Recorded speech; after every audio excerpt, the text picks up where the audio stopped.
தித்தித்திடுமா இல்லை தீ என்ற சொல் சுட்டு விடுமா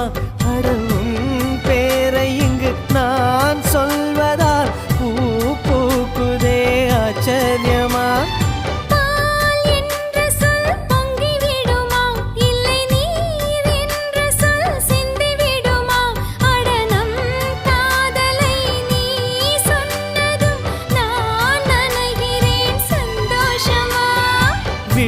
கடிதம் போடும்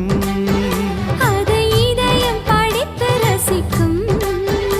இது மௌன ராகமா மயக்க வேதமா காதல் கேள்வி கேட்கும்